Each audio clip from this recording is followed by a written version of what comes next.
I still remember the evening I didn't attend the memorial for the first time in my life. I was anxious, scared even. I had decided it wasn't the truth, but the fear lingered. What if they're right? That question kept me up many nights. If you are a Jehovah's Witness that is questioning their beliefs, or if you have recently left, it's completely normal to be uneasy or even frightened. We've been subjected to images of Armageddon and the destruction of worldly people all our lives. The fear is deeply ingrained in our psyche. And to miss the memorial? The most important event of the year for Jehovah's Witnesses. That was a big step for me. I half expected demons to infiltrate my home that night. Today, I am no longer afraid of dying at some Armageddon-like event, as taught by Jehovah's Witnesses. Yes, I've made peace that I will die someday, but it won't be because of anything the organization teaches. What helped me? Research. So much research. I know more about the organization today, all the doctrines, its history and inner workings, after having left, than I ever did when I was in. I was an auxiliary pioneer, so I was well versed in the Bible, and still the knowledge I have now easily surpasses what I knew then. The more I researched, the less afraid I became. Have you ever watched a scary movie, but then watched the behind the scenes? Watched how the special effects were created, completely deconstructed scenes piece by piece? That fear completely melts away. It was the same way with Jehovah's Witnesses. I saw how they used fear, obligation, and guilt to keep their members in line. This video will discuss fear specifically. The July 11th daily text of this year read, "Today we have more reason than ever to focus on the future. World events clearly show that we are in the final part of the last days of this system of things." The final part of the last days, not just the last days. I can understand how seeing something like that can cause a little dread down deep in the pit of your stomach. That is, until you understand how long they've been saying that. Let's go back nearly 8 years to the January 15, 2015 Watchtower. Paragraph 2 says, "That disastrous example was recorded for a warning to us upon whom the ends of the systems of things have come. Now in the final part of the last days, God's servants are on the threshold of a righteous new world. Sadly, though, some of Jehovah's worshippers have let down their guard. They have been ensnared by immorality and have reaped the bitter consequences of immoral conduct. Such ones run the risk of losing out on eternal blessings." In 1996, they wrote, "During this final part of the last days, it is only to be expected that the arch-deceiver, Satan the devil, would launch an avalanche of lies in an effort to undermine confidence in the Bible's truthfulness." So we're supposedly in the final part of the last days, some 25 years ago. How about 1987, long before I was even born? Paragraph 7 says, "We are now very deep into the final part of these last days." 1985? What is taking place on the world scene today is clear evidence that this system of things is indeed in the final part of the last days, foretold at 2 Timothy chapter 3. Soon Jehovah will crush the system out of existence and immobilize its head, Satan the devil. This was nearly 40 years ago, and they claimed they had clear evidence that the end would be here soon. The next few quotes are from the early 70s and late 60s that were leading up to the whole 1975 fiasco, where they have recently tried rewriting what happened. The May 1974 Kingdom Ministry dispels the organization's assertion that it was only a few running ahead of Jehovah's chariot that thought the end was coming in 1975. Yes, the end of this system is so very near. Is that not reason to increase our activity? By carefully and prayerfully examining our own circumstances, we also may find that we can spend more time and energy in preaching during this final period before the present system ends. Reports are heard of brothers selling their homes and property and planning to finish out the rest of their days in this old system in the pioneer service. Certainly this is a fine way to spend the short time remaining before the wicked world's end. They were actually commending brothers that were selling their homes and preaching during the final days of this old system. By the way, you can also find this Kingdom Ministry on jw.org if you want to see it for yourself. The December 1972 Kingdom Ministry says, "All of us should ask ourselves, does the way I use my time show that I firmly believe that we are living in the final part of the last days, and that every reasonable effort should be made to reach honest-hearted ones before it is too late?" The May 22, 1969 Awake contains one of my favorite quotes. Check out my video specifically on this one. Link is in the description below. It says in part, if you are a young person, you also need to face the fact that you will never grow old in this present system of things. Why not? Because all the evidence and fulfillment of Bible prophecy indicates that this corrupt system is due to end in a few years. The October 8, 1968 Awake, in an article entitled, How Do We Know We Are in the Last Days?, under the subheading, What Will the 1970s Bring?, it begins, the fact that 54 years of the period called the last days have already gone by is highly significant. It means that only a few years, at most, remain before the corrupt system of things dominating the earth is destroyed by God. The next page says, how fitting it would be for God, following this pattern, to end man's misery after 6,000 years of human rule, and follow it with his glorious kingdom rule for 1,000 years. The end of 6,000 years by their calculation happens to be 1975, as the chart on the next page will show. But before that, they try to backtrack a bit. Does this mean that the above evidence positively points to 1975 as the time for the complete end of this system of things? Since the Bible does not specifically state this, no man can say. However, of this we can be sure. The 1970s will certainly see the most critical times mankind has yet known. The deterioration in human relations within families, communities, cities, and nations, and between nations will worsen, not improve. If the 1970s should see intervention by Jehovah God to bring an end to a corrupt world drifting towards ultimate disintegration, that should surely not surprise us. Remember, though, that in the opening paragraph they state conclusively only a few years at most were left. Then, throughout the rest of this article, they continue to more than strongly suggest the end will happen in 1975. On the next page, they show how, by their calculations, the end of 6,000 years of human history lands on 1975. And then they quote experts that state that 1975 will face unprecedented disasters involving famine, anarchy, dictatorships, runaway inflation, and more. Further back to March 15, 1967, in an article entitled, The Last Days, What They Mean to You. But when will this occur?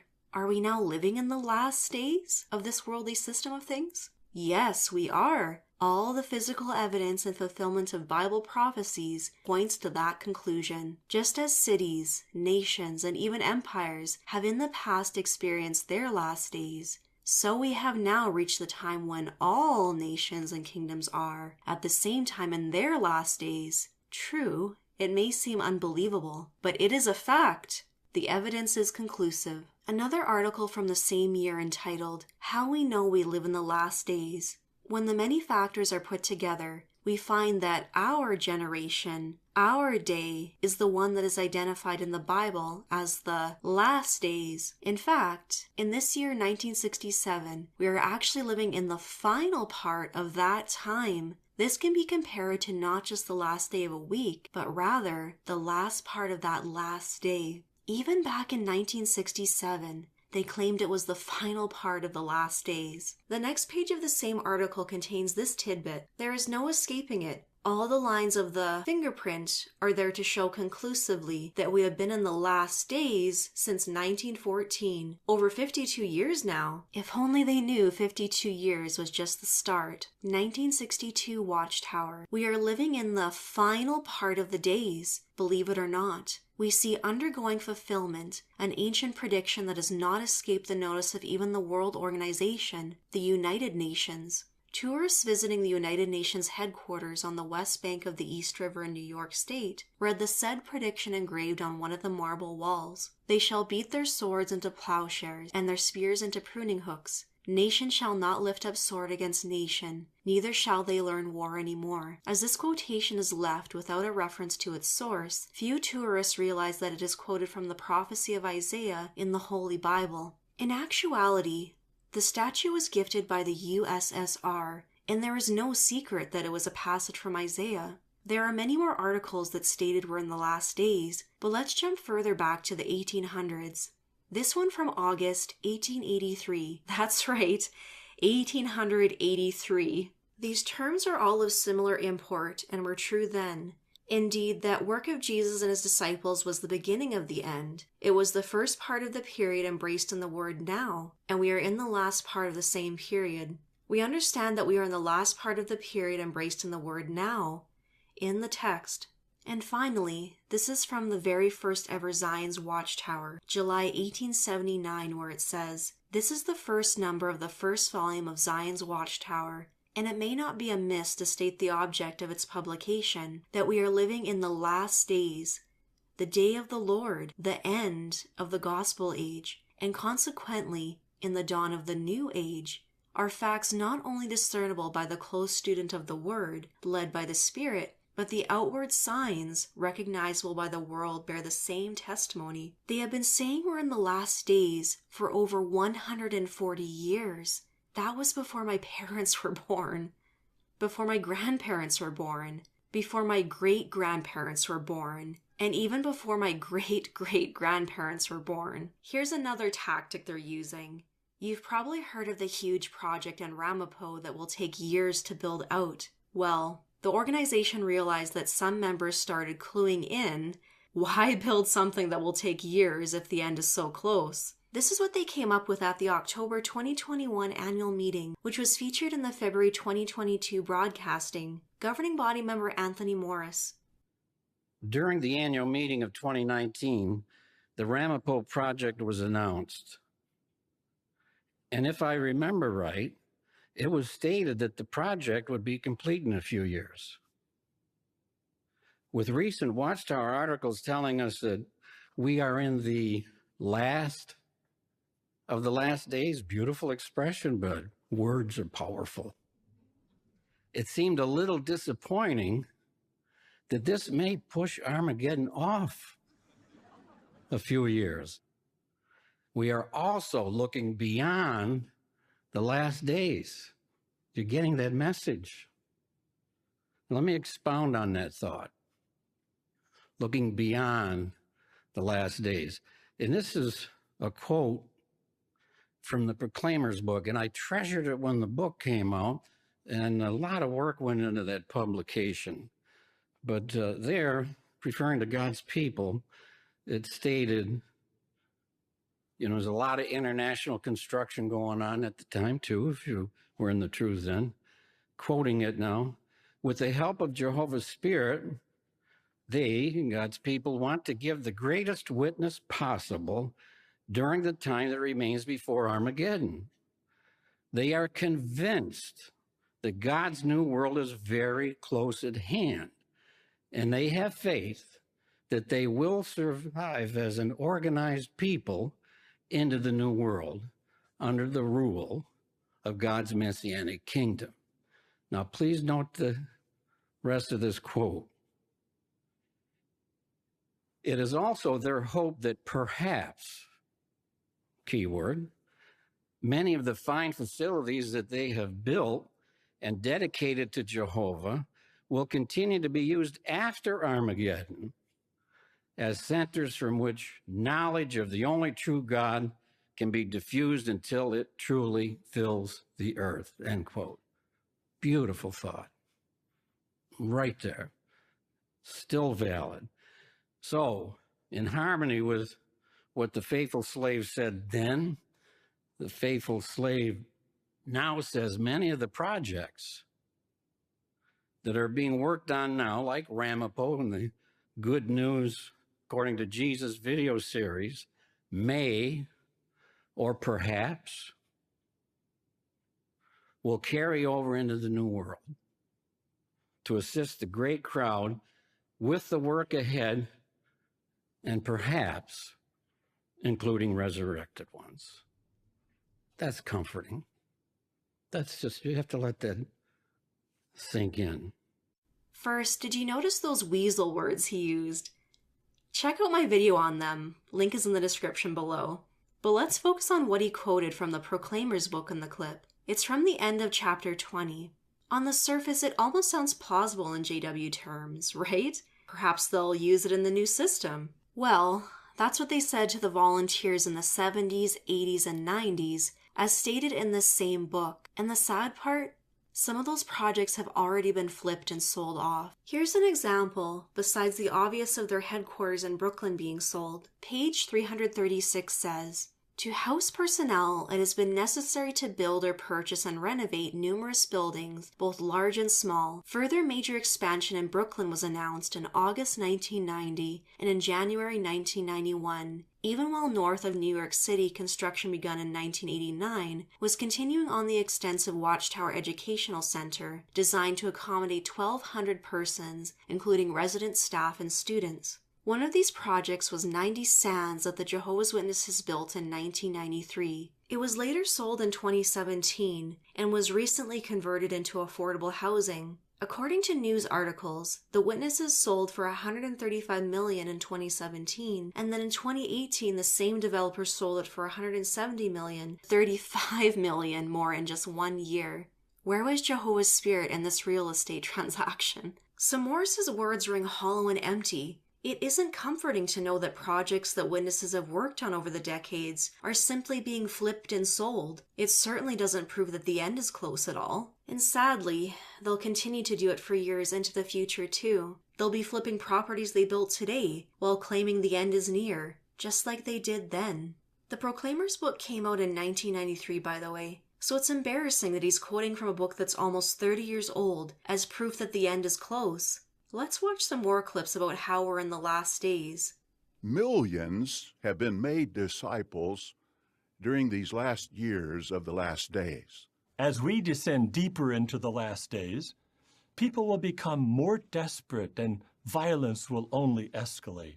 Good health, safety, overall well-being, these are becoming harder to find as we move further into what the Bible refers to as the last days.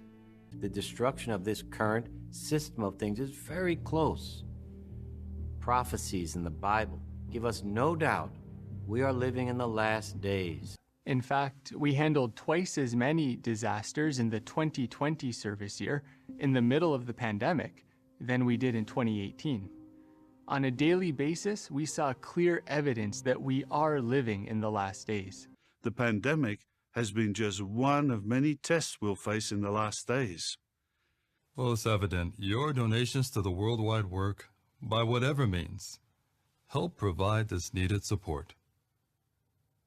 What can we expect for the 2022 service year? We expect the number and the intensity of disasters to increase as we move deeper into the final part of these last days. So the events unfolding around us are making clearer than ever that we're living in the final part of the last days, undoubtedly the final part of the final part of the last days, shortly before the last day of the last days. Keep on the watch. That's what Jesus told his disciples after describing the events of the last days. How long have you been keeping on the watch? We are certainly experiencing critical times hard to deal with. These are the conditions we've been preaching about for years.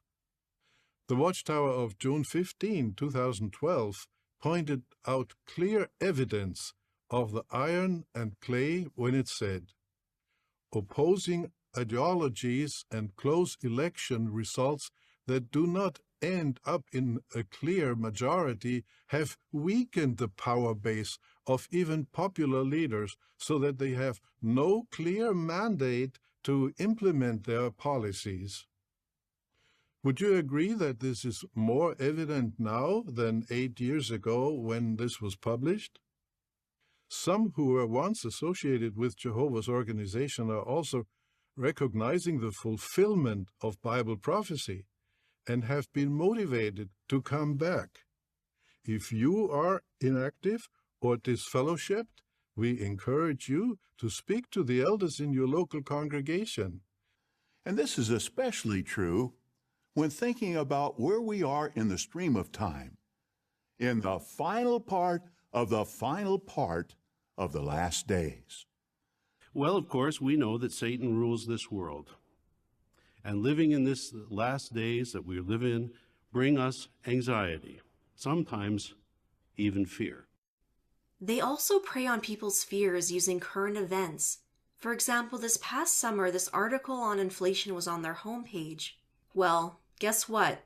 In the 1970s and 80s, inflation was a hot topic too, and they printed articles about it then as well. It wasn't proof of the last days at all. Don't be afraid when they use current events like elections, natural disasters, terrorism, crime, or threats of nuclear war, because those articles are recycled from decades ago. They try to capitalize on every tragedy that befalls mankind and spin it as proof that they are right. They have been doing this since their inception over 140 years ago. There will always be believers no matter how much proof you show them to the contrary. One by one, the current governing body members will pass away, and they'll appoint someone else to fill the spot, as they have been doing for decades now. They'll have further adjustments and new light to try to explain why they were wrong again, and on it goes. The more you research the organization, the easier it is to spot their tactics. Fear will eventually give way to anger or resentment for all the years you've wasted in the organization, but you need to find your own purpose in life. That can take some time. We've been force-fed what to believe in and what to do our entire lives in this religion, so it can be intimidating when you need to rediscover yourself, and it will take some time. But I know you can do it. Research this religion. Understand why they aren't the truth. One topic you can research is the date Jerusalem was destroyed. They say 607 BCE. Everyone else is 586/587 BCE. If they have 607 wrong, that destroys their entire 1914 and 1919 doctrine. Or look up what they originally said would happen in 1914. Or look up how many times they've changed the generation teaching and when they changed it. Or how they were an NGO with the United Nations.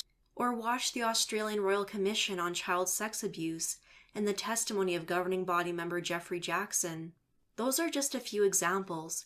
There is so much you can research. It isn't just one thing that proves they are not the one true religion. Once you've proven to yourself that they don't have the truth, you have to find a purpose and direction in your life that brings you happiness. It's scary and exciting all at once, but I know you can do it, and I know you can be happy. And remember, you are not alone. Thank you for watching my video. Please like and subscribe. Thank you to Theo Warfare, and to the 5 anonymous supporters who bought me a coffee over the past month. I really appreciate the support. Thanks for watching and see you in the next video.